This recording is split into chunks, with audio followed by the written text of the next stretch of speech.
Olá, tudo bem? Sejam todos muito bem-vindos ao nosso podcast Jus Perniandi. Estamos aqui no estúdio Atibaia Jardim para a gravação de mais um episódio. Para você que não me conhece ainda, meu nome é Daniel Nunes, sou advogado civilista aqui na comarca de Atibaia. Tenho hoje comigo aqui o Dr. Sidney da Silva, advogado criminalista. Tudo bem, doutor? Olá, doutor. Boa tarde a todos que nos assistem aí. Hoje nós vamos iniciar mais uma gravação nessa sexta-feira, como de praxe, né, doutor? Toda sexta. Toda sexta-feira. E hoje nós temos uma convidada mega especial. O doutor me surpreendeu com a convidada. É a nossa colega a doutora Jéssica Aguilar. A doutora Jéssica é uma advogada criminalista. Ela é presidente da Jovem Advocacia da recém-instalada Abracrim Regional Bragança Paulista. Ela é minha presidente. Doutora, seja bem-vindo. Boa tarde, doutores. Um prazer estar aqui hoje, viu? Prazerzão mesmo.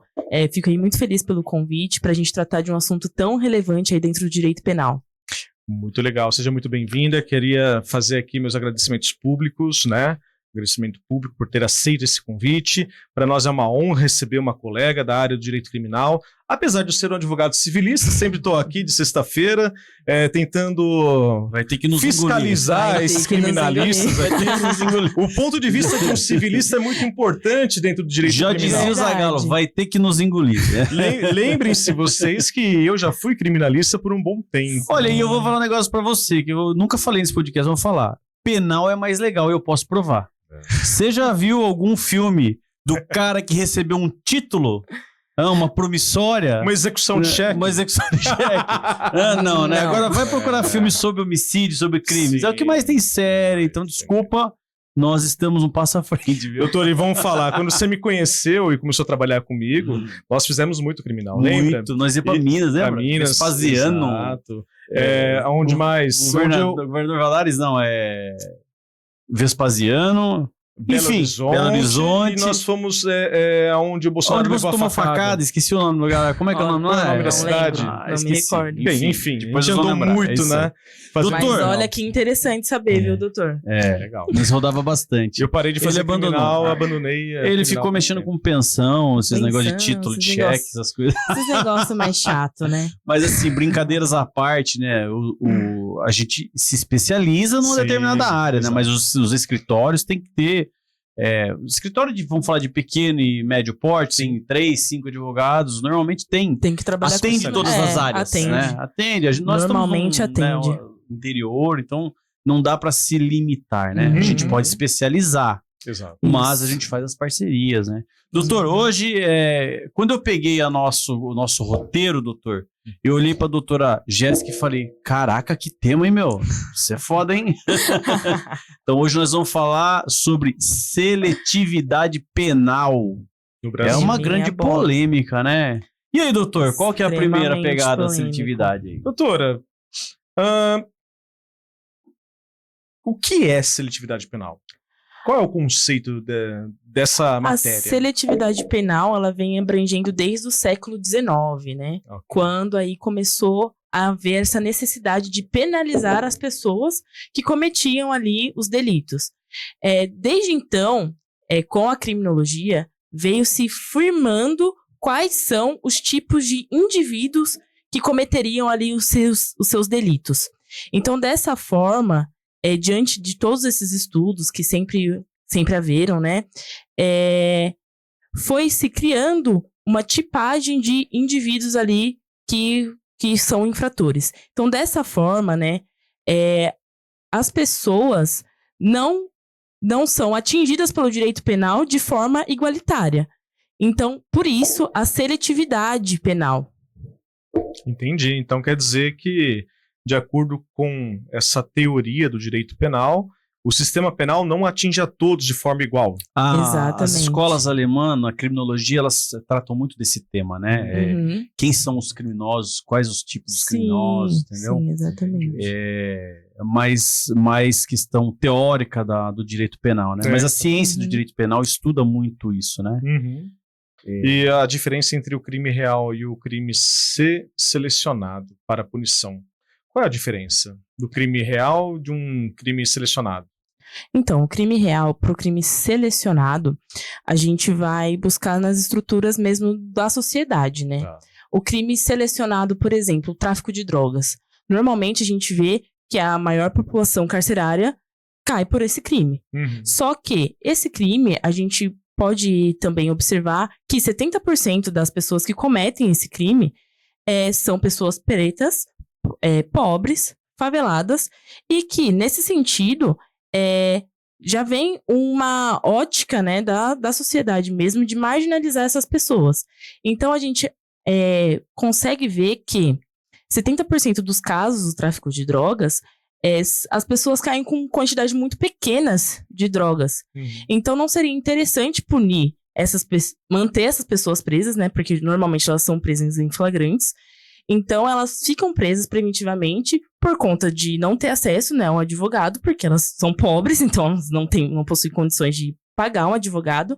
Dessa forma, esses crimes são, sim, os crimes que como é que eu vou dizer? São os crimes selecionados para prender mesmo a população mais pobre. Já os crimes reais, como os crimes de colarinho branco que a gente conhece, né? Os crimes onde pessoas brancas com condição econômica mais acessível aí, cometem, esses crimes, as pessoas geralmente não são presas. Elas acabam respondendo em liberdade e também possuem acesso a advogado, têm condições de arcar com todo o procedimento, né? Com o nosso dinheiro, inclusive, exatamente, né? Exatamente. Tem condições aí de arcar com todo o procedimento do processo penal. Então, essas pessoas acabam não sendo punidas tão severamente como essas outras que eu citei anteriormente. Ô, doutora, deixa eu te falar. Você tocou numa ferida do direito penal aí, numa ferida do sistema carcerário, né? O STF agora, recentemente, ele afunilou o entendimento em relação a 40 gramas, né? Sim. É óbvio que não é só 40 gramas, tem todo um cenário, local, dinheiro, quantidade de droga, né? Não é porque pegou 20 gramas que não é traficante. Às vezes pega 20 gramas, mas o cara tá num ambiente de tráfico, ele pega ele vendendo, pega ele com dinheiro trocado, então, enfim. Depende muito de todo o cenário. Mas essa mudança de entendimento do STF, você acha que ele refletiu no sistema carcerário, diminuiu, mudou o entendimento do Poder Judiciário, do juiz da custódia? Eu acredito que ainda não. Ainda no primeiro momento, não. Eu acho que essa mudança ainda vai demorar um pouco para refletir no sistema carcerário. Até porque, como o doutor citou, né, vai depender muito de cada caso vai ser um caso. Às vezes a pessoa tá com 20 gramas, mas ela tá nessa situação que, né, leva ao sentido da traficância. Só que também pode ser, às vezes a pessoa tem 50 gramas e ela não é traficante. É usuário, né? Ela é usuária. Isso aí. Até eu citei pro doutor um flagrante que eu fiz, que a pessoa tava com 14 papelotes de cocaína e eu consegui que ela fosse liberada, porque ela claramente era usuária de drogas. Era dependente, ele tava muito, mas muito louco. Tava muito louco. Quando ela fala da seletividade, é muito engraçado. Porque você vai defender uma pessoa que foi presa com 14 papelotes, está sendo acusada de tráfico, e aí a pessoa alega que é usuário. Aí o juiz pergunta, mas você já tem internação? Porra, internação custa dinheiro. Exatamente. O usuário, às vezes ele furta para comprar a droga. Entendeu? Ele furta, ele vai ter dinheiro para se internar, para pagar 2, 3, 5 mil reais de internação. Então, assim, foge da realidade, sabe? Eu acho que essa mudança de entendimento do STF, ela talvez a médio prazo vá trazer um reflexo no sistema carcerário. A médio e longo prazo, eu acredito que sim. Se você entrar no site da SAP, lá no site da SAP ele é transparente, usa-se do princípio da transparência.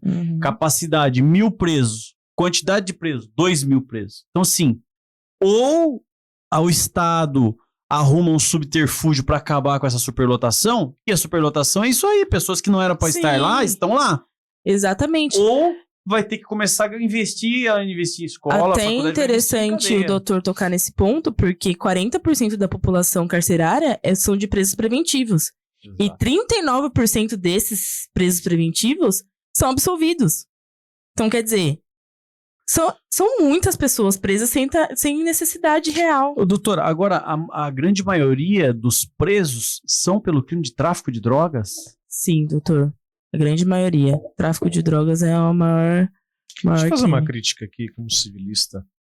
Né? Eu entendo os nobres colegas criminalistas. Não leva pro coração, foi brincadeira aqui no começo do podcast, viu? Não, fique em paz. Eu quero fazer uma colocação, porque é o seguinte, primeiro, né, assim, pensando pela forma que eu vejo as coisas, né, entendo que é uma teoria, crime real, crime selecionado, mas nós temos casos, talvez seja exceção, mas temos MCs que fazem apologia ao crime, que são ricos, mas não são colarinho branco, né? Que o dinheiro que vem do pai, traficante, isso e aquilo, é preso e é solto, sabe? Eu vejo o STJ soltando, vejo os tribunais soltando, e pessoas que nitidamente fazem apologia, cometem o crime, né? Mas tem dinheiro. O dinheiro é limpo? Eu tenho certeza que não, pelo histórico que a gente vê desses MCs do Rio de Janeiro, né? Eu queria entender, né, dentro do conceito dessa parte teórica, como que fica essas pessoas que são criminosas de verdade, que é um crime real, o qual eles têm, são pessoas talvez de cor, pessoas da favela, o que se enquadraria no crime selecionado, mas financeiramente eles são equiparados às pessoas do crime real, que você está falando sobre a teoria. Como que fica na visão do direito essas pessoas que confundem o conceito, né, teórico? O que você tem para falar sobre isso? Confunde o conceito porque elas são exceções, né? Essas pessoas são exceções. Elas fogem à regra. Como você disse, elas são pessoas negras, mas elas têm uma ascensão econômica. Mesmo sendo do crime. Exatamente, elas possuem essa ascensão econômica. Pode ser que o dinheiro deles seja lícito? Não sei. Eu conheço um monte de gente que faz lavagem de dinheiro. Também dá pra esquentar o dinheiro. Exatamente. Aí a gente entra no crime real. Lavagem de dinheiro. É um crime muito comum no Brasil de acontecer. Não, o PCC, e que é pouco punido. O PCC e que a gente não vê a punição. A gente não vê a punição, né, de um crime desse porte. E às vezes desvio de grandes verbas públicas também a gente não vê esses crimes sendo punidos efetivamente. Já esses outros crimes, a gente vê por quê? Porque já tá à margem da sociedade, já é marginalizado. Não tem acesso, doutor. Isso. É que a diferença é o seguinte, o MC ele tem milhões na conta dele, então ele pode catar o telefone dele, mandar o assessor catar o telefone dele, ligar lá pro Auli Lopes Júnior e falar, você me defende? Quanto que é? 1,5 milhão? Tá bom. E ele, o advogado, o grande advogado de notório conhecimento, ele vai até onde precisar ir. E esse cara não tá nem aí, ele tem acesso à justiça. Agora, você pega um menino da periferia que foi preso com 14 papelotes acusado de tráfico, ele não tem dinheiro para pagar o advogado, nem os mais simples, os mais baratos advogados, entendeu? Ele vai ter que cair na mão. Mesmo tendo a defensoria, a gente entende que o volume que a defensoria precisa lidar é muito alto. E é limitado. Ele vai fazer o necessário para não dar uma nulidade no processo. A defensoria não consegue abranger um terço dos casos necessários. Então, assim, é a acessibilidade. Eu acho que talvez, doutor, ao meu humilde entendimento, a acessibilidade talvez faça toda a diferença. Infelizmente, dinheiro faz diferença. Seletividade. Eu quero fazer uma outra crítica. Me perdoem. Foi falado, né, que há uma grande porcentagem de pessoas humildes que não têm condições de pagar advogado e que uma boa parcela dessas pessoas que estão lá presas preventivamente são absolvidas no final. Sim. E aí eu deixo a minha crítica aqui, né, para a mesa. O Poder Judiciário ineficaz do jeito que é, com todo o perdão, né, aos magistrados que nos assistem e aos serventuários, você não acha que deveríamos ter um Poder Judiciário um pouco mais eficaz, mais rápido, dinâmico, que resolva e que não deixe pessoas mofando na cadeia? Com certeza. Doutor, eu vou dizer para você, não é nem questão de velocidade, é questão de atenção aos autos. Okay. Sim. Porque quando era físico, antes da pandemia, a gente tinha um modelo de justiça. Tô falando da minha região aqui que eu conheço. Então aqui você pegava um crime de tráfico, o cara ia preso preventivamente, com 14, com 10, até com 4 porções de preso como traficante. Sim. Enfim, ele ia preso preventivamente, demorava de 7 a 11 meses para ele ser julgado. E ali determinava se era uma pena definitiva ou se saía, né? ou até mesmo às vezes aplicava o privilégio que fazia com que ele saísse. Com a modernização aí, que foi os tribunais foram obrigados a implantar a modernização por causa da pandemia. A digitalização. Demorou. Agora caiu para 4 meses. Então, se tem uma pessoa presa hoje da data da prisão à audiência, é 4 meses. Só que o problema não é esse. O problema é a forma que se olha para o processo. O processo tem que parar de ser número. Tá? O dia que o processo não vai acontecer, talvez não aconteça nunca. Eu tenho esperança porque eu sou advogado, né? Senão eu não poderia advogar. Sim, lógico. Eu tenho esperança que um dia mude. Mas o dia que o judiciário parar de tratar os processos como número e olhar com outros olhos e fazer uma análise de um todo ali que está acontecendo, talvez um olhar mais social, né? Não estou falando para deixar de aplicar a lei. Sim. Tô falando para aplicar a lei, mas olhar de uma forma mais justa. Mais humana, mais justa. Olhar, pô, esse cara tava traficando mesmo. Deixa eu olhar o contexto. Não olha o contexto. Você vê, assim, decisões que acaba deixando passar batido tópicos importantes do processo, entendeu? Então, eu acho que... Sim. Talvez isso aí que faça um pouquinho de diferença. Sim. Outra coisa também que o judiciário erra bastante é em casos, por exemplo, que a pessoa vai responder em regime aberto ou semiaberto, né? Que já é pacificado, que não deve haver prisão preventiva, porque a pessoa já vai responder, teoricamente, em liberdade. Princípio da homogeneidade. Exatamente. Ainda que ele seja condenado... E as decisões são reiterar, manda prender reiteradamente. Mesmo com direito de começar o regime mesmo aberto. Com direito. Mas isso já é pacificado. Mas eu, nas audiências de custódia, aí eu vou deixar uma dica pro criminalista aí. Eu, nas audiências de custódia que eu faço, eu suscito o princípio da homogeneidade, porque eu analiso a pena, eu analiso ali, a gente tem uma noção de quanto o cara vai pegar de pena se ele for condenado pelo histórico básico que juntou ali para fazer custódia, né? Então a gente analisa, vê mais ou menos quanto vai ser a pena, vê qual o regime que vai ser imposto a essa pessoa, e aí na minha audiência de custódia eu falo, ainda que essa pessoa seja condenada, excelência, ele tá em estado de inocência, mas ainda que ele seja condenado, tem que ser reconhecido o princípio da homogeneidade, que ele não vai ser condenado no regime fechado ante a pena que ele vai pegar. E com base nessa teoria, agora, recentemente, faz 15, 20 dias, não sei, eu acompanhei um crime de tráfico, 5 pessoas foram presas, né? E a pessoa que eu fui acompanhar era réu primária, né? Então, assim, para você acusar a pessoa de organização criminosa, tem que provar, né? Não é algo subjetivo, não. O Estado tem que trazer aos autos que ele integrava uma organização, porque aí afasta o privilégio. Então eu invoquei, eu falei, se ele for condenado, ele tem o direito ao privilégio, entendeu? E se ele tiver direito ao privilégio, ele vai ter o direito do aberto, do regime aberto, da conversão das penas, e deu certo. Tinha 5, o meu saiu em liberdade, os outros ficaram presos, mas os outros todos já tinham passagem.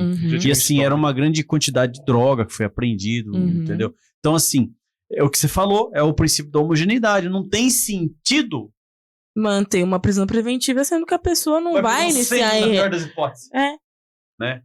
Não vai iniciar em regime fechado, então não há necessidade. Você viu que nós não chegamos na segunda pergunta. Eu tô lendo a segunda aqui. Doutora, é assim que funciona. A gente, quando começa, a gente pede 10 tópicos, 5 tópicos, mas nunca chega na quinta, tá?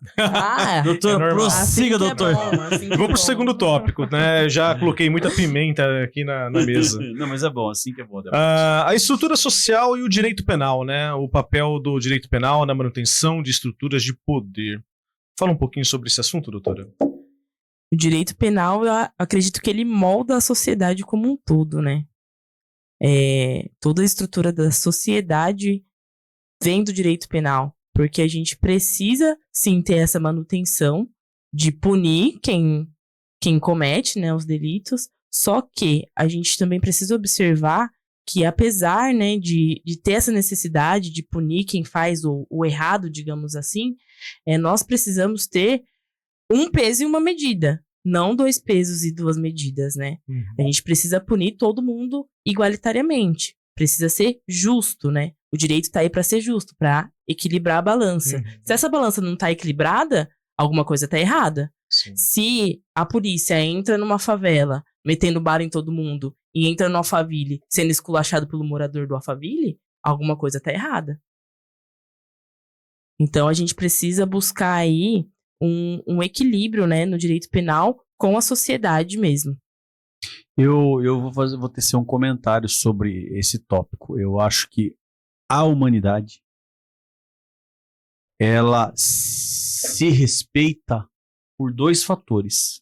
Primeiro é o fator penal, obviamente, que a sociedade tem uma regra, a regra ela é uma limitação da convivência. Exato. E a segunda religiosa, porque a pessoa que não mata pela lei, aliás, a pessoa que deixa de matar, as pessoas que matam pela lei, às vezes ela deixa de matar pela religião, e vice-versa. Ou ela respeita a lei de Deus, né? Sim. Ou ela respeita a lei do homem. Então, assim, eu acho que o equilíbrio entre a sociedade, existe equilíbrio. Obviamente, tem suas exceções, existe equilíbrio. Mas o equilíbrio, ele tem, ao meu ver, ele tem essas 2 frentes que faz com que a sociedade viva em harmonia. Né? Quando eu digo em harmonia, não vive em guerra. Sim. Entendeu? Não saia matando por nada. Sim. Porque ou a pessoa respeita, deixa de fazer pela própria lei penal, ou ela deixa de fazer pela religião. Se eu matar é um pecado, vai acontecer isso, vai acontecer aquilo. De acordo com a crença dela, né? Esse é meu humilde ponto de vista. Apesar de eu não frequentar nenhum tipo de religião, eu sou batizado na católica, mas eu acredito nisso. Eu já sou de uma outra escola, né? Vocês falam que a sociedade é moldada pelo direito penal e eu falo que a sociedade é moldada pelo direito civil. É isso aí. É isso aí. Porque propriedade... Cada um do seu cada qual, né? Você imagina o que seríamos de nós se não tivéssemos a regulação da propriedade? Olha só, aí haveria morte se não tivesse direito penal. Por causa do direito civil que te dá o direito à propriedade, que existe o crime de furto. Se é meu e você pegar, é roubo, é furto. Agora, se não tivesse direito civil para regular a propriedade, posse, era de todo mundo, não haveria o crime. O que faz, você está querendo dizer, roubo, então, que o que faz ser seu é o direito civil. A minha escola me explica que vocês só existem por causa do direito civil. Então é isso. Fica aqui o meu posicionamento. Estou defendendo a classe civilista. Só tem... Corta para um. Aqui. Corta para um, Daniel. Isso tá errado, isso tá errado. Eu tenho que colocar meu posicionamento aqui. Quem delimitou o terreno, então, foi o direito civil. Passou da cerca de arame, comete um crime. Que aí é a gente que vai entrar em cena. Tanto é que lá quando surgiu as leis, né, olho por olho, dente por dente, lei de talhão, já existia a propriedade. Já existia a questão de você falar, olha, esse cabrito é meu, esse pedaço de terra é meu, e se você roubar, eu vou cortar a tua mão. Daí que veio humanizando as penas. Vocês já estavam lá fazia tempo. Quando vocês começaram a pensar em punir pelo roubo, pelo crime, nós já estávamos lá, meu amigo. Nós criamos a terra e demos para vocês a posse. Aí vocês, e agora? Se alguém roubar da gente? Aí vocês criam os crimes aí. Fica aí o pensamento do civilista. Ótima defesa você fez pra sua categoria aí, mas pra mim não mudou em nada. Pra mim também minha opinião. Penal é mais legal, já dizia o professor Luciano Santoro. Cadê nossa caneca? Eu costumo falar, você só é dono se você registrar. Então, cuidado, hein? Registrem. Vai, continua, próximo tópico. É o 3. Perfil da população carcerária brasileira. Dado estatístico, acho que a gente já falou, a maioria de homens, né? Homens, jovens, de 18 negros, pobres, né? Infelicidade de uma estatística que está lá. Vamos lá. Quem raramente vai preso e por quê? Já falou também sobre crimes financeiros, corrupção, lavagem de dinheiro. Estamos adiantando os assuntos. É verdade. Eu gostaria até de fazer um adendo no crime de cularinho que a doutora falou, né? Você vê que os nossos legisladores, eles mexem em tudo quanto é lei. Menos na corrupção. Alguém tornou a corrupção hediondo? Alguém tornou a corrupção suscetível de... É engraçado, né? Entendeu? Ninguém mexe. Certinho no Agora, recentemente foi sancionada uma lei, já falando em lei, doutora, foi sancionada a lei de furto de energia elétrica, não, furto de fiação e fio de telefonia e fio de cabos elétricos, né? E apesar da população... Qualificando? Sério? Apesar da população não saber, mas um dos maiores furtos que acontece é de cabos, né? Eu moro no sítio, eu sei como que é. Muito cabo. E agora na região foi rural, sancionado uma lei que tornou o crime qualificado. Olha que legal. Eu não peguei ainda direito o que mudou, mas eu sei que qualificou, aumentou a pena. Veio numa boa hora, porque assim, quem sabe não diminua aí a prática desse delito, porque a gente que mora na zona rural sofre demais, entendeu? Quem mora na cidade até vem logo o socorro para trocar, para colocar a fiação, mas o problema é que quem mora na zona rural é muito longe, dificulta, e tem que ser qualificado mesmo, também, né? A legislação já reconhece o furto de energia elétrica equiparado ao furto comum do Código Penal, né? Sim. E agora veio, olha que legal. Agora veio a lei furto específica. De cabo foi qualificado. Cabo de telefonia e de energia elétrica, né? Foi qualificado, não uma lei específica. Não, foi qualificado. Bom, depois me lembra até para o próximo criminalista que a gente for conversar, para a gente trazer à tona esse tópico de novo, pra gente. Aí eu vou ler a lei, eu vou saber. Eu vi rapidamente a mudança. Perfeito. Vamos pro quarto tópico, doutor. Quarto a gente já falou. Já falamos. O quinto, papel da polícia e do flagrante na seletividade. A doutora já falou também, inclusive, que alguns policiais vão em lugares mais humildes, já chegam metendo bala, né? E outros não. Top 6 é sensacional. 6. Mídia, opinião pública e punitivismo seletivo. Como a mídia reforça estigmas e exige punições mais duras para certos grupos. O justiçamento midiático seletivo. O quarto poder. É o quarto poder? É a mídia, né? O quarto poder, que é a mídia. É quando a gente liga no noticiário, né? A gente tem que reparar como que é a chamada dos crimes, né? Quando a gente vê um tráfico de drogas, é o vagabundo, é o traficante, é um homem violento e tudo mais. Agora, quando a gente vê até mesmo um traficante que seja, por exemplo, um empresário, mas que também é um traficante, a figura muda totalmente, né? A gente já vem o suspeito, suspeito de traficância, o empresário, já vem com outra conotação. E isso na mídia sempre foi assim, né? A gente sempre, quando a gente liga a televisão, a gente vê isso todos os dias. E a mídia, ela é grande responsável. Por quê? Porque ela é o reflexo direto da sociedade. Então, a mídia, ela vai entregar o que a sociedade quer ver, né? Então, diante disso, a mídia é, sim, grande responsável também por criar esses estereotipos e essa marginalização da população mais pobre. Dos homens também, né? E desses estereotipos que a gente citou anteriormente. Eu concordo plenamente. E eu faço ainda um adendo às suas palavras. A mídia, quando ela foca numa matéria jornalística de determinado crime, a polícia concentra as forças dela, não só a polícia como o judiciário. Concentra suas forças naquele pública, caso, né? Para dar uma resposta para a sociedade, né? Como se tivesse só aquele caso. Uma comoção pública. E aí vem uma punição, vem uma prisão preventiva, né? Ou alguma medida contra aquele caso. Não porque o caso merecia porque a mídia tá cobrando. Mas para dar aquela resposta para a sociedade. Para falar, olha, a gente tá fazendo alguma coisa. Isso é péssimo. Para a sociedade ver... A única coisa que eu não gosto da mídia é quando a mídia é enviesada. Quando tem viés, quando tem ideologia. Porque dependendo da ideologia e do viés que há aquela mídia, né? Aquele canal de comunicação, ela pode levar tanto para um lado quanto para outro.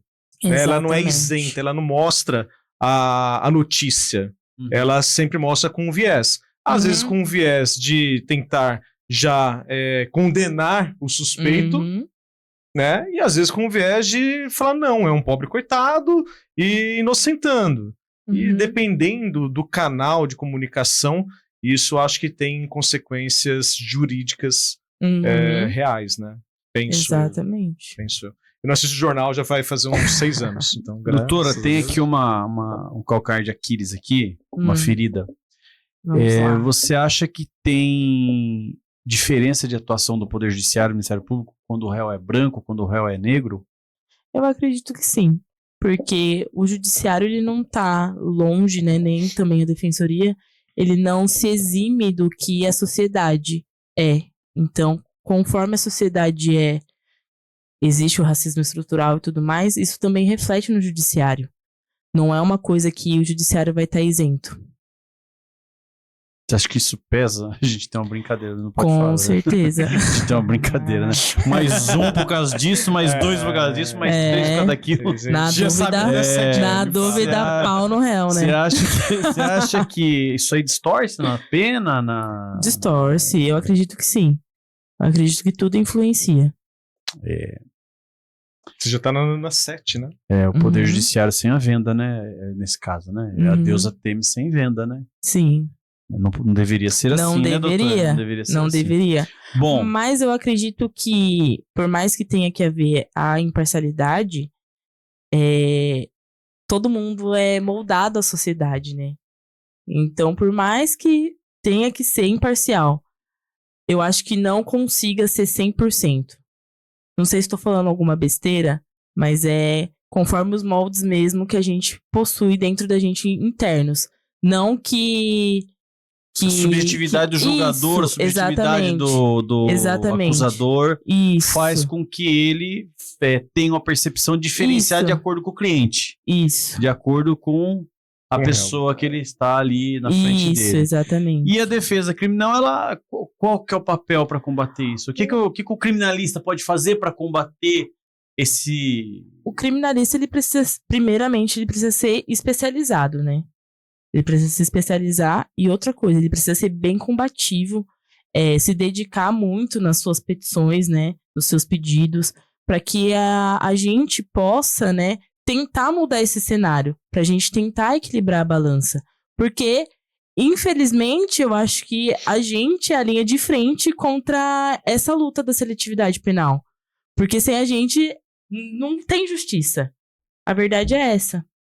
Deixa eu colocar uma situação que eu estava assistindo ontem a live da Abracrim. A Abracrim faz lives todas as quintas-feiras, 20 horas. Exato. Então, você que está nos assistindo, não percam as lives lá no Instagram, né? Fazendo uma propaganda para os nossos colegas. Apesar de ser civilista, mas eu assisto, eu gosto. Nós estamos falando de enfrentamento, o advogado ser técnico, combativo, de forma ética. Quero trazer aqui o que eu escutei ontem. Qual é a importância do advogado de acompanhar o flagrante, né? Desde o começo. Porque quando a gente fala de advogado, muitas vezes ele está atrelado a acompanhamento de inquérito policial, de defesa técnica jurídica, né? Recursos, mas na fase até pré-administrativa. O acompanhamento do flagrante. Qual a importância do advogado criminalista de estar ali presente, de evitar abuso? Qual é a importância do advogado criminalista para evitar essa seletividade? Existe? Existe, sim. Muitas pessoas acreditam que o flagrante não precisa, né, desse acompanhamento do advogado, que posteriormente na custódia resolve, mas eu acredito que no flagrante é o momento que vai evitar essa prisão preventiva. Então, às vezes, tendo ali os requerimentos certos a se fazer para o delegado de polícia, consegue a liberação do acusado ali, né, do flagranteado no momento. Então, é de extrema importância. Desde os primeiros passos até em questões administrativas também, é importante, sim, ter o acompanhamento do advogado. Porque, querendo ou não, muitas vezes pode ser arquivado até na investigação. Muitas vezes, já consegui várias vezes, que em casos onde o cliente já tinha feito o pagamento de uma questão de estelionato, ele tinha feito o pagamento corretamente e estava sendo acusado de estelionato injustamente. Então, nessa fase de inquérito policial, a gente já conseguiu o arquivamento. Legal. Então, assim, é muito necessário, sempre que você puder contratar um advogado criminal, é necessário sim, porque o advogado criminal, ele vai atuar sempre de maneira combativa para te tirar aí de qualquer situação pior do que você poderia estar. Perfeito. E eu digo mais, recebeu uma intimação para comparecer numa delegacia, não vá sozinho. Não vá sozinho. Contrata o advogado, tira o escorpião do bolso, deixa de ser miserável, paga os honorários do advogado e vá com o advogado. Inclusive, né? essa semana, eu tinha acabado de sair da academia, o cliente me ligou, olha, vamos fazer a perícia aqui. Saí correndo, fui com roupa de academia, fazer o quê? Sim. Fazer o quê? Vou deixar de acompanhar a perícia? Eu gosto muito daquela visão que eu tenho do advogado criminalista, que quando eu fazia direito criminal, eu tinha esse cuidado de, quando eu era chamado para a delegacia para acompanhar um flagrante, evitar os excessos dos policiais. O que geraria nulidade, por exemplo, pegar o telefone do cliente e desbloquear e ficar fuçando, olhando mensagem, sabe? Isso acontece o tempo todo. Isso acontece mentira. Mas na presença do advogado, você inibe um pouco. Não que não vá acontecer. Não, aí não acontece. Se ele não tiver desbloqueado ainda, porque quem desbloqueia, ele desbloqueia ainda no meio da ocorrência, não lá na delegacia, na rua. É lá que ele entrega a senha, ele destrava o celular. Inclusive, entendeu? a presença de advogado faz com que o cliente seja muito melhor tratado do que como se ele estivesse sozinho. É que você estava falando do flagrante, né? É que a sociedade, ela tem a visão romantizada do direito penal. O advogado salvador chega na delegacia na hora que ele está sendo preso. Mas não é. A advocacia criminal vai além disso. Né? Sim. Você acabou de falar, existe um inquérito. Durante o inquérito tem uma dezenas de diligências que você pode fazer, produzir prova, entendeu? Requerer oitiva, requerer produção de perícias. Então dá pra fazer muita coisa no direito penal, né? Sim. É que o flagrante ali talvez seja a menor parte do direito penal. É a companhia de flagrante. É o início, é a semente, né? É a semente, criminal, né? E o que a doutora acabou de falar, e eu emendo aqui, no direito, durante o inquérito policial, o contraditório não é obrigatório. Então não é obrigatória a presença do advogado. O inquérito pode correr inteirinho, né, doutora? Sim. Sem um advogado. E aí o que acontece? O que eu costumo dizer e exemplificar. Aqui está o inquérito policial, aqui está o Ministério Público. Sim. Quando não tem advogado, o inquérito faz assim, vem direto. Quando você, ou a pessoa, o investigado, contrata um advogado, ela faz uma onda dentro do inquérito, e aqui, cada vez que ela dá um pico para cima e para baixo, é uma prova que ele produziu. Quando chega aqui, não tem só produção para acusar o cara, não tem só provas para acusar o cara, tem provas para provar inocência. E aí é a hora que tem esse resultado que você falou, que você vai lá e arquiva. Exatamente. Esse caso aí mesmo, se você não tivesse trabalhado no inquérito... Ia ser denunciado. Era denúncia. Podia ser observado? Poderia. Poderia ser. Mas ia processo penal. Ia sofrer o processo, o que não é necessário. Exato. E vamos falar sobre o garantismo penal versus populismo penal, né? Se a doutora puder explicar pra gente essas correntes, eu agradeço. Eita, que me deu branco agora. Vamos lá. Então, por que o garantismo é essencial em uma sociedade desigual? Garantismo, a gente vai lidar com a Constituição, né? A gente precisa garantir todos os direitos dessa pessoa que está sendo acusada. Contraditório, ampla defesa? Contraditório, ampla defesa, acesso ao advogado e tudo mais. Acesso à defesa, né? Seja ela pela Defensoria Pública ou não. Apesar, né, de quando você contrata um advogado, essa sua defesa ela vai ser mais humanizada, vamos dizer assim, porque o advogado que é contratado, ele vai ter uma dedicação maior, querendo ou não, porque ele não vai ter o volume processual que um defensor público tem ali. Como a gente citou anteriormente, né, a defensoria ela só consegue abranger 1/3 de todos os processos, né? Então, assim, fica uma coisa mais...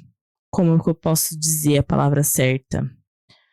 Limitada. Isso, mais limitada para o defensor público. Então, se você contrata um advogado, as suas garantias são... Ele vai além, né? Vai além. O advogado particular vai além. A verdade é essa, doutor. O advogado... A limitação do advogado, do defensor... Quando a gente fala defensor, doutor, você está falando defensor do cara da OAB, público, né? O cara da OAB, de todos. Do convênio e o defensor, né? Até que é conveniado, né? A gente tem muitas limitações. Eu sou conveniada da OAB, só que a gente possui muitas limitações de atuação. Exatamente. Por exemplo, no tribunal de júri, há muitas limitações. Eu acompanhei um júri pela defensoria com a doutora Vanessa, e assim, eu fiquei surpresa com as limitações. Eu falei, como assim? Eu falei, gente, como assim? A pessoa não tá não tá no seu... Não tem as suas garantias de ampla defesa garantidos. Não tem. Não tem, porque limita muito o advogado. Quando é o Estado que cede advogado, o advogado, o defensor, ele vai fazer o necessário, né? Ele vai fazer o quê? Denunciou, ele vai apresentar a resposta à acusação. Teve audiência? Ele vai lá instruir, né? E depois faz as alegações. Já quando você contrata advogado, ele vai na cena do crime, ele pede uma reconstituição, faz a ele vai investigação pedir uma perícia defensiva particular, ele faz a investigação, ele tem o sistema, a gente tem vai um buscar sistema, câmera, vai buscar tudo. É isso aí. E, infelizmente, na Defensoria Pública a gente fica limitado. A gente não consegue. É isso aí. Fazer tudo que é necessário, né? Perfeito. Outro tema, como resistir e transformar o sistema. A importância de defender os direitos fundamentais. Vai parte do que citou já anteriormente, né? A gente precisa aí defender todas as garantias e direitos, né, fundamentais de todas as pessoas. O advogado criminal, ele não tá aqui para defender crime, para defender bandido, para se associar ao crime, como tem muita gente que acha que é isso, né? Mas não é. A gente tá aqui para realmente garantir o devido processo legal. Entende? A gente tá pra garantir os direitos mesmo. A gente não quer. Pode ser alguma, né? Nenhum advogado criminal acha, nossa, que bacana o crime que ele cometeu. Nenhum advogado tá nessa ótica. A gente entende, sim, que é, né, um delito. A gente entende, sim, que essa pessoa precisa ter uma pena, só que essa pena, ela precisa ser justa. Essa pessoa, ela não tem que ser torturada. Essa pessoa, ela precisa ali ter o procedimento, né, a produção de provas dentro da legalidade. Então, para isso, que o advogado, para assegurar, né, todos esses direitos, que o advogado criminal tá aí. Com certeza. E essa questão do direito, né, de quem está sendo investigado, processado, é um direito do preso de ter uma defesa, ampla defesa, é um direito de ter o contraditório. E aí eu pergunto, nós estamos falando de direitos, né? O Estado, ele tem a obrigação de fornecer o acesso à defesa, o acesso ao contraditório? É uma mão de via dupla ou é só como que funciona? Eu não entendi. Vocês entenderam? Eu entendi. Eu tô falando assim, olha, o Estado tem a obrigação. O Estado tem a obrigação. E o Estado tem a obrigação de fornecer? Tem a obrigação. Tem a obrigação de fornecer, porque é o seguinte, a pessoa não pode ser julgada sem se defender. Perfeito. Entendeu? Exatamente. Se ele for julgado, condenado sem se defender, o processo pode ser não. É anulado. Óbvio, o Estado, o Ministério Público não pode permitir que isso aconteça, o próprio juiz não pode permitir que isso aconteça. Então, assim, a partir do momento que o indivíduo está sendo processado, foi intimado para fazer a sua defesa, passou os 10 dias, não habilitou nenhum advogado dentro dos autos, o Estado precisa fazer isso. O juiz é obrigado a oficiar o defensor, aqui no caso da nossa região, a OAB, né, oficia para que designe um advogado para fazer a defesa daquele réu, tá? E aqui eu destaco um ponto de vista que eu tenho, que eu atuei bastante tempo na Defensoria Pública, né? Hoje não faço mais. Mas eu fazia com muito amor e fazia com a mesma dedicação que eu fazia os particulares, tá? Eu destaco que eu já vi muitas defesas e já comentei isso diversas vezes no escritório lá, que o pessoal faz a resposta à acusação em uma folha. A defesa protesta provar a inocência do fulano de tal em sede de audiência, instrução e julgamento. Cara, e aí a pessoa alega, o advogado alega, porque eu não tive contato. Hoje em dia dá para ter o contato pela vídeo. Antigamente hoje não tinha vídeo, eu tinha que ir lá. Mas assim, a defesa criminal, ela não está limitada a você conhecer a história do acusado. Você tem questões processuais. Você analisa desde a prisão em flagrante ali até o momento que chegou na mão do promotor público, e ali você vai pegar um monte de erro. Sabe por quê? Porque o Estado é um aleijado de muleta. A Polícia Civil do Estado de São Paulo, ela agora parece que está se reestruturando com o novo governo, mas ela até pouco tempo atrás, doutora, ela era... Eu não sei como a Polícia Civil conseguia trabalhar, porque não tinha estrutura. Policiais aposentavam, morriam e não repunham, entendeu? Então você pega, ainda na atualidade, você pega delegacias com um policial concursado e 5 que a prefeitura cede ou que a própria algumas outras instituições cede e manda, entendeu? Então isso aí é a total desestrutura do Estado. Isso é o abandono do Estado, entendeu? Sim.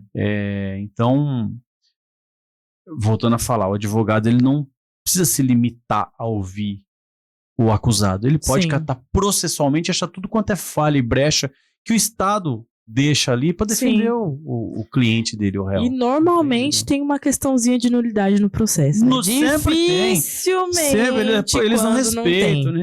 Dificilmente não tem. Eu certa vez, eu pela defensoria, eu atuei num caso de um morador de rua. O morador de rua estava passando em frente a um depósito de construção desses de rede e viu... O depósito colocou várias coisas na calçada assim, ele abraçou 7 cadeiras de plástico. Ai, meu Deus. Jogou nas costas andando. Achou que tava ali, achou que tinham jogado fora. Sei lá o que ele achou, que eu nem conhecia esse rapaz, né? Jogou nas costas andando, né? No bairro de periferia. Acho que a polícia viu as vestimentas dele, percebeu que era um morador de rua, percebeu que eram cadeiras novas, abordou ele. Falou, eu peguei ali embaixo. Pum, levou. Levou o cara. Eu nunca conheci esse cara, nunca tive acesso a ele. Levou o rapaz preso. E aí veio para mim designação. Ele foi designado fiança, ele não pagou, óbvio, morador de rua, ficou preso. Quando chegou para mim, a primeira coisa que eu fiz foi pedir a liberdade, pedi pro juiz que mandou prender. Concedeu a liberdade. A juíza concedeu a liberdade. Como que sai no alvará? Endereço. Em situação de rua. Quando que vai achar esse cara pra citar ele pra alguma coisa? Nunca mais. Já Quando era. que vai achar? Nunca mais achou esse cara. Aí você conseguiu um milagre. Mas aí teve uma outra briga judicial. Aí o processo caminhou, né?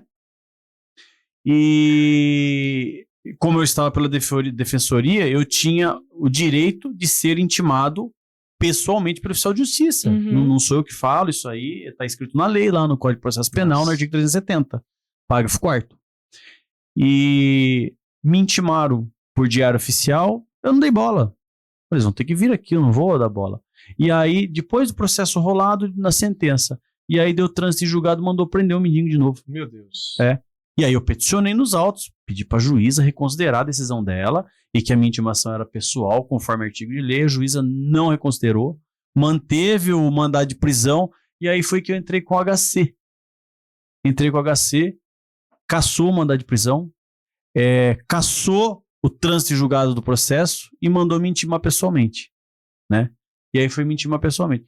Resumo da história, doutor.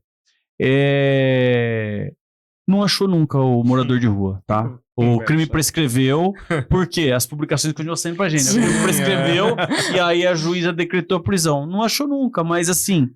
Por que eu tô falando isso? Eu nunca tive contato com esse cara. Qual que é a tese que eu usei? Qual que é a tese que eu usei? Eu investiguei o patrimônio da empresa. Eu não precisei... Eu fiz a investigação, mas eu não precisei sair do escritório. Porque eu entrei lá no site do Jusces, peguei o capital social, peguei cada loja que tinha da rede aqui em Atibaia, né? Levantei o patrimônio, falei, olha, a empresa tem mais de 3 milhões de patrimônio. E lá, as cadeiras, somando o valor das cadeiras, dá 100 e poucos reais. Eu falei assim... É um valor irrisório, não justifica. Isso não justifica mover o Estado para processar isso aí, até por causa do princípio da intervenção mínima do Estado e tudo mais. Então, assim, sem conhecer o rapaz, eu usei essa tese. Então, esse caso foi muito legal por causa dessa questão que a gente tinha uma dúvida muito grande aqui em relação à intimação, né? E depois que eu fiz isso aí, teve colegas que perguntou, você já passou por isso? Eu passei, eu tenho um HC pronto, você quer? Quero. Acho que a gente falou disso aqui, o nosso colega Dr. Kleber, num dos podcasts aqui, tocamos nesse assunto, inclusive. E eu emprestei o HC, falei, tá aí, doutor, só muda a qualificação e adapta seu caso aí. Entendeu? Porque o judiciário se baseia numa resolução da Corregedoria Geral de Justiça. Para intimação, em relação à intimação. Mas enfim, isso é um assunto para um outro podcast. Doutora, a gente tem uma prática aqui de pedir para o convidado contar um caso prático, não precisa falar nomes nem nada, mas contar um caso prático, algo talvez que marcou a doutora aí na sua carreira. Eu acho que é essa questão do cliente mesmo do flagrante, com 14 papelotes, que eu consegui a liberação dele por conta, né, da situação que ele se encontrava, que ele claramente era um usuário de drogas. E, né, pela quantidade de drogas, além desses 14 papelões, ele ainda tinha 5 pedras de crack. Meu Deus. Então, provavelmente, né, se eu não tivesse ido lá, ele iria ficar preso preventivamente, ia estar preso até agora. E pela quantidade de droga mesmo. E assim, eu fiquei até surpreendida por ter conseguido liberar ele aquele dia, por conta dessa Foi na quantidade. delegacia? Foi na delegacia. Na delegacia. E- Domingão. Viu? Domingão. Viu? Começou a semana com o dinheiro no bolso, tinha né? sido apreendida, conseguir a liberação E da a moto. PM havia apresentado ele como tráfico? Como Ou tráfico na de drogas. compreensão de quem como prendeu? tráfico de drogas. Apreenderam a moto que ele tava, apreendeu o celular. O celular a gente não conseguiu liberar, mas o veículo a gente liberou também. E liberou ele, né, que é o mais importante, Mais importante é a porque liberdade, né? porque Então, querendo ou não, Ontem, você assistiu a live, né, era um doutor? senhor Sim, também já. Tá vindo uma leva nova de policiais na Polícia Civil. Uhum. Não sei se você tem esbarrado por eles na delegacia. Sim. E eles parecem ter uma visão um pouco diferente. Sim, né? sim. Eles têm uma visão mais contemporânea das situações, Sim. de tudo. Eu né? acho que como tudo, né, como tudo é social, a sociedade também já vem mudando esse viés do punitivismo, né? Uhum. Então, acredito que também reflita nos novos policiais que estão chegando agora. Até porque quando a gente pega um policial mais antigo, um delegado mais antigo, eu já vou um pouco com receio, assim, porque eu já sei que vai ter briga. Você já teve problema, doutora? Já, essa semana mesmo. A delegada não queria deixar eu acompanhar a perícia. Rolou. Aí eu falei, não, doutora, eu vou acompanhar a perícia. Ela, não, mas eu quero ir ver antes. Eu falei, não, doutora, se vai ter a perícia, eu vou acompanhar. Era perícia do quê? Perícia no local, porque foi uma suspeita de agressão à criança. Ah, tá. Aí, como a criança, né, eles costumam agir mais rápido. Então, foram periciar o local pra ver se realmente foi queda. O que aconteceu? A criança caiu em cima do cachorro. E o cachorro arranhou, assim, o rosto dela. O rostinho dela, a criança pequenininha. Aí o cachorro arranhou o rosto dela. Achou que fosse agressão no lar. Achou que fosse... Violência doméstica. Violência doméstica. E registrou, foi tratado pela Delegacia da Mulher, isso? Foi registrado na Delegacia da Mulher. Então, aí eu falei pra ela, não, doutora, eu vou acompanhar. Aí subimos, né, terminou a perícia, aí ele falou, só vou fazer as medições agora. Tá bom, na hora que você for fazer as medições, eu quero acompanhar também. Aí ela desceu, não, agora eu vou conversar com ele. Eu falei, pode conversar com ele, mas na hora que for fazer as medições, eu vou acompanhar. Aí ela já olhou assim, porque começou, porque as versões da delegacia tá diferente, não sei o quê. E pipipipopó. Falei, na delegacia eles vão ser ouvidos de novo, eu não tava lá. Vai ter outra oitiva, pode ficar sossegada. Eu não tava presente, então vai ser feita oitiva de novo. Tá certo. Muito legal. Doutor... Bem, eu me dou por satisfeito. Vamos caminhando ao final da nossa gravação. Vamos caminhando. Não é Instagram, mas aqui com 1 hora a gente acaba também. Né? O Instagram com 1 hora ele acaba automaticamente. Deu aqui. 1 hora? Tá dando 53 minutos de gravação. Nossa, de gravação. Passa rapidinho. Voa o tempo, doutora. Passa rápido. E se ficar conversando, você tem tema pra falar 2, 3 horas. Fala. Caso. E vai atropelando tudo, viu? né? E o telespectador gosta de ouvir casos. É legal o caso, contar caso. Porque a gente adquire experiência. Entendeu? Cada vez que você conta um caso, você adquire experiência. Você, pô, olha isso aí. Olha como é que ele fez. Ele fez assim, dá pra fazer assado. Sim. Né? É isso. Essa troca é muito importante. Dividir conhecimento é multiplicar. É isso aí. Quando eu tenho um criminalista do lado de lá, eu me sinto em casa aqui. E o convidado é ele. Ó, você que tá assistindo esse podcast, toda quarta-feira vem os meus convidados. E de quarta-feira vem advogados civilistas, ok? Só para deixar consignado. Comenta aí, pessoal. Penal é melhor que civil. Os civilistas, por favor, deixem um like comentar aí e comentem também. Vamos interagir com o vídeo. Bem, eu quero agradecer, doutora, pela presença. Eu que agradeço, Muito doutora. obrigado por dividir todo o teu conhecimento aí. Eu que agradeço mais uma vez pelo convite. Fico muito feliz e honrado de fazer parte aqui do podcast, viu? Obrigado. Obrigada também, doutora. Obrigado por ter vindo, por ter aceito o convite de participar. Foi uma honra tê-la aqui. E espero te encontrar novamente aqui, né? Com certeza. É só chamar que eu tô aqui. Vamos marcar. A gente está convidando aí bastante colegas de Bragança, né? Doutora é de Bragança Paulista. Para quem não sabe, a doutora é de Bragança Paulista. De Bragança. Isso aí. Doutor, mais uma gravação concluída com sucesso. Obrigado pela gravação, pelo companheirismo. E é isso aí, até a próxima. Até a próxima. E eu quero deixar um recado para você que está aqui nos assistindo e ficou até aqui, até o final desse podcast. Não se esqueça de se inscrever nesse canal do YouTube, dar aquele like, mandar esse link desse vídeo para um coleguinha, manda lá para o grupo da família, para o grupo dos advogados. Vamos fazer com que o Jus Superintendente chegue mais longe e chegue em outros patamares, em patamares maiores. Ok? Eu quero agradecer você que ficou até aqui. Não se esqueça que o nosso podcast Jus Superintendente também está no Deezer e no Spotify. Então, se você vai dirigir e vai passear, pode ir dirigindo, escutando o nosso podcast também, ok? Obrigado e até a próxima, então. Obrigado, valeu. Até mais.